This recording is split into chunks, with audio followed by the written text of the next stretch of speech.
Honey, what were you thinking, going out by yourself? Don't you know how dangerous it is?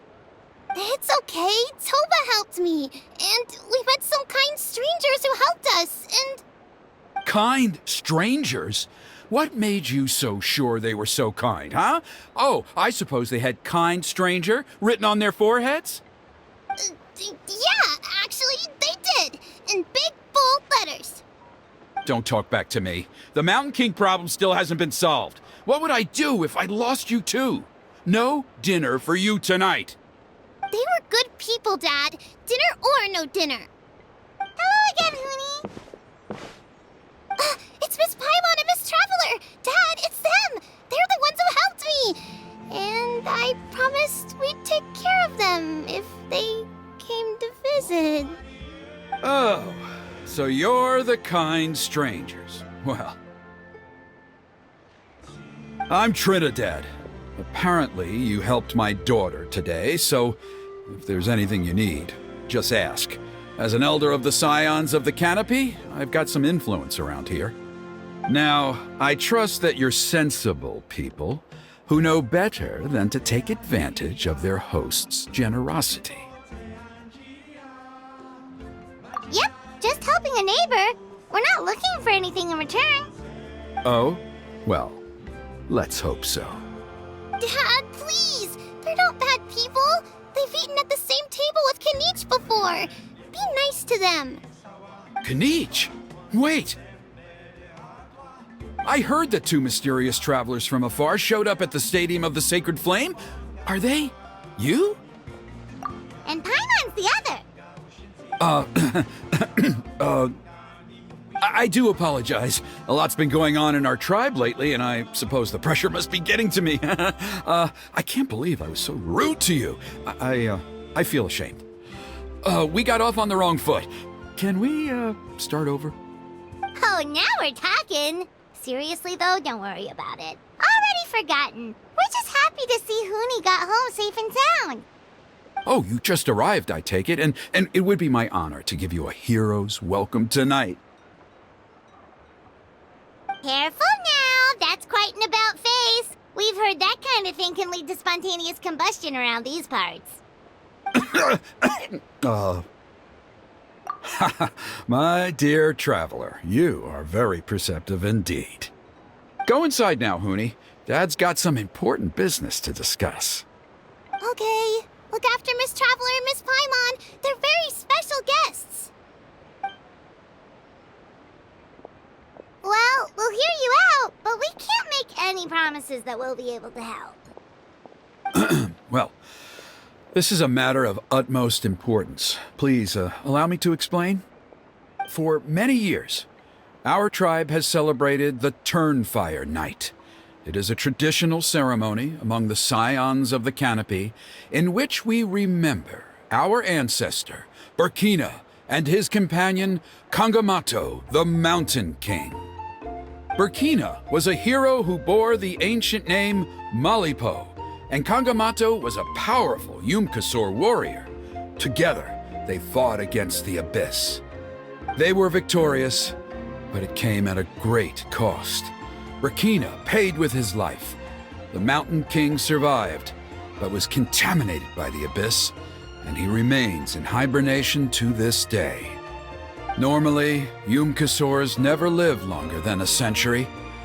It is possible that the Abyssal power is responsible for his unnaturally long lifespan. Oh, that's right. The Mountain King is a living symbol of our glory, but even this glory comes at a price.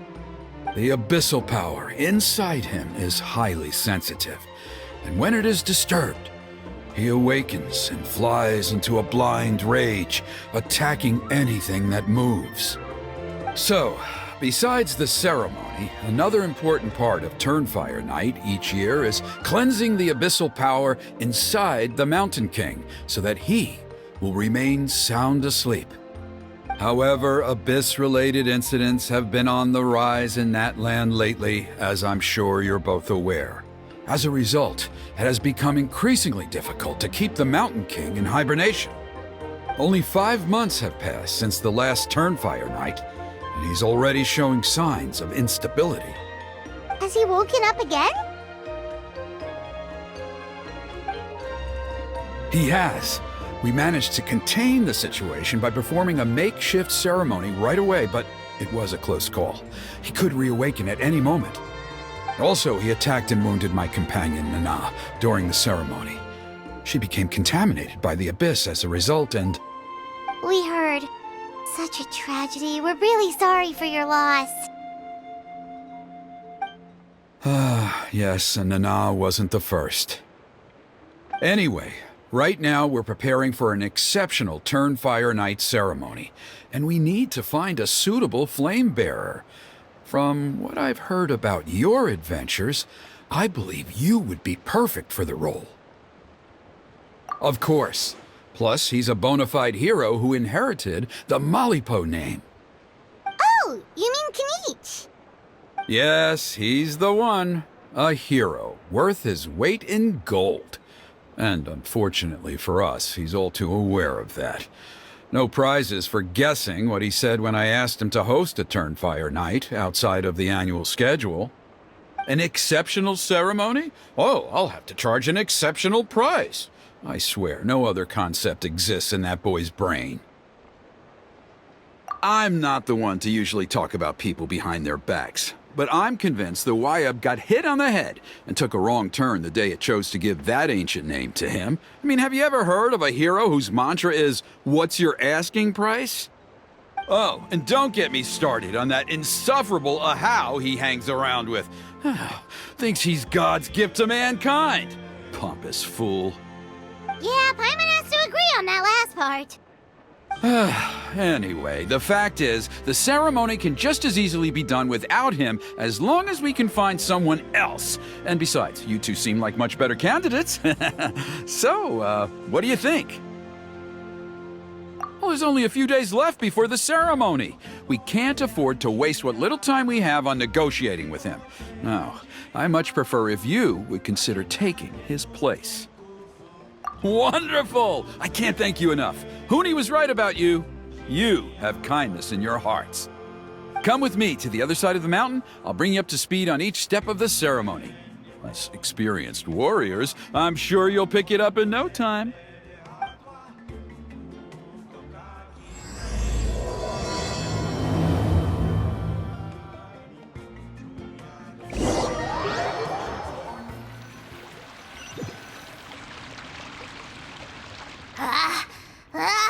Achoo! Curses! Who dares insult the great Kahul Ahau behind his back? Oh, great Kahul Ahau, bless you. Shut your filthy mouth, worm of the abyss! Your putrid words defile the air we breathe. You make the almighty Dragon Lord, Kahul Ahau, sick to the stomach! Speaking as a member of the Abyss Order, that's music to my ears. Exactly the kind of reaction we're going for.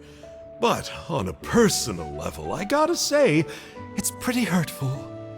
Ugh, never have we heard such brazen blustering from someone who is inches from death! Up yours, Four Eyes! We spit in your face! Okay, well, that I am at a loss to explain. How do I manage to stay so chirpy and cheerful? I can only guess it's some kind of powerful magic. But I digress. Mr. Kinich, I admit it, you, sir, are a legendary hunter. Still, the only reason you caught me is that I was reluctant to run away. You see, I'm very interested in the lore of your tribe. Okay. Is that it? Kay? Aren't you intrigued to know what it is about you guys that prompted a visit from the Abyss? It's the extreme sports! The other day, I narrowly avoided getting hit by a very brave soul who just leaped off a cliff. I think you call it bungee jumping? Anyway, I was very impressed. That is what I call embracing the spirit of adventure.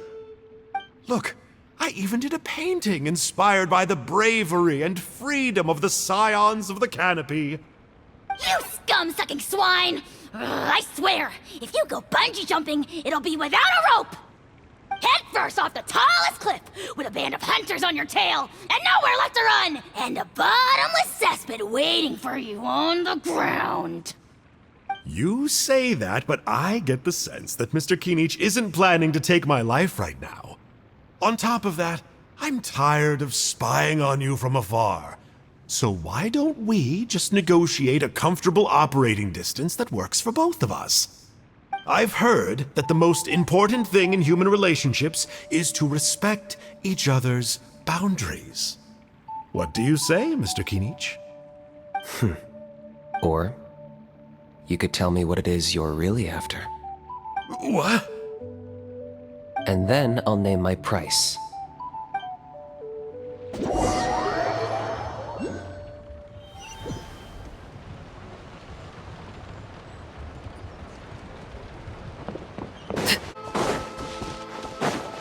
Okay.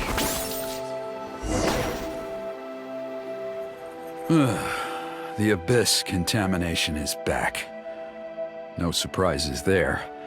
No doubt that explains the Mountain King's recent activity. See those torches over there? Those are the Sacred Flame offshoots that we requested from the Stadium of the Sacred Flame. They contain the power of the Pyro Archon. Are you saying that the Sacred Flame and the Turnfire are the same thing? Well, for ceremonial purposes, at least. Sending someone to the Night Kingdom to retrieve the legendary Turnfire isn't exactly an option. More to the point, though, the Sacred Flame is able to burn away abyssal filth, so that's why we use it in the ceremony. Gotcha! So basically, we just need to clean up the filth with the Sacred Flame. Well, that's one part of it, yes, but the complete ceremony is a bit more complicated than that. First, the flame bearer must collect a kindling of the sacred flame from the starting point, then use a grappling hook to fly up into the sky and light each of the sacred flame pillars. Then, they must go down into the canyon, all the way into the cave where the Mountain King slumbers, lighting braziers and the final altar along the way. The most skilled flame bearers can accomplish all of this without touching the ground once. As much as I hate to admit it, Kinich is capable of this. Wow! He can do all that flying without ever falling to the ground? Well, of course Paimon can. It'd be much harder for you guys. Well, don't worry. It's not a requirement of the ceremony. You're allowed to touch the ground.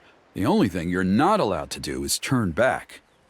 The flame bearer must always keep moving forward. You can't skip a pillar, then come back to it after lighting the next one. To do so would be to disrespect our ancestors. So, what actually happens if you do turn back? Surely the fires don't just go out. If you're not careful, you might get burned. What about today then? Does the same rule apply? Oh no, don't worry. Today is just a practice. The order doesn't matter. You just need to take the sacred flame, cleanse the filth, then go light all the braziers. Are you ready?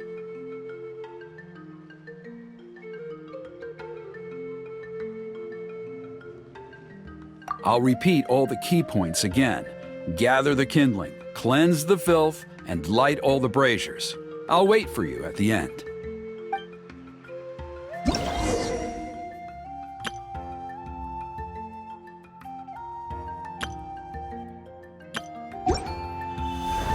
Navigating the world is a whole lot easier with a few different identities to choose from. All right, let's use this kindling to complete our mission.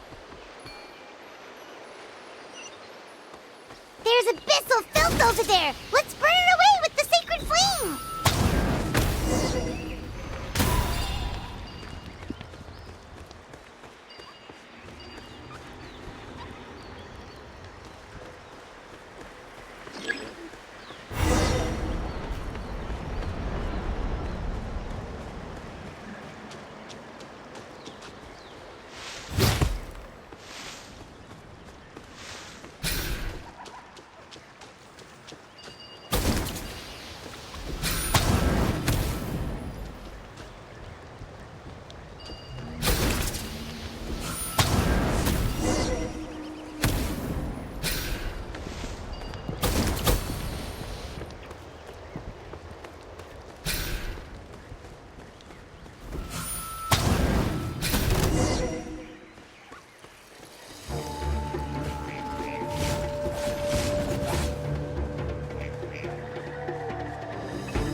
won't be all the braziers. Let's regroup with Trinidad.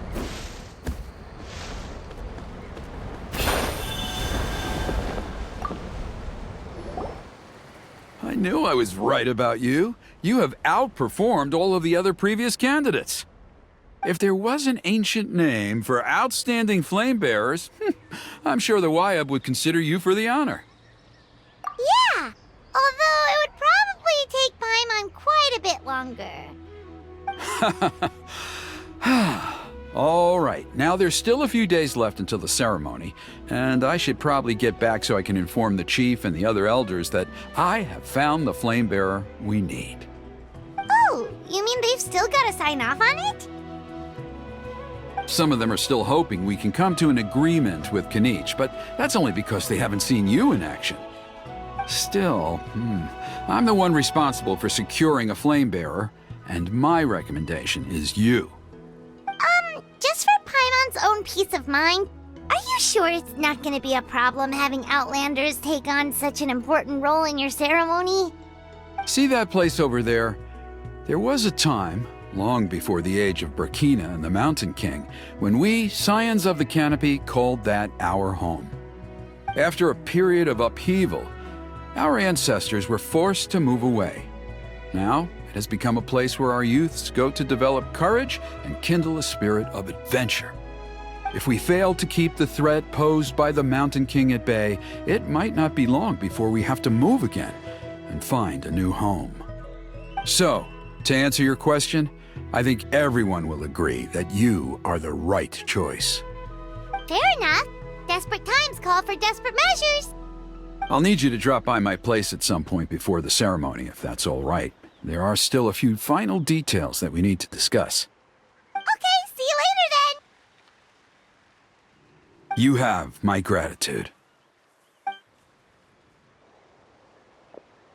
We've helped out with a lot of other local festivals before, but this one feels a little different. Anyway, let's take a break before heading back to Trinidad's place.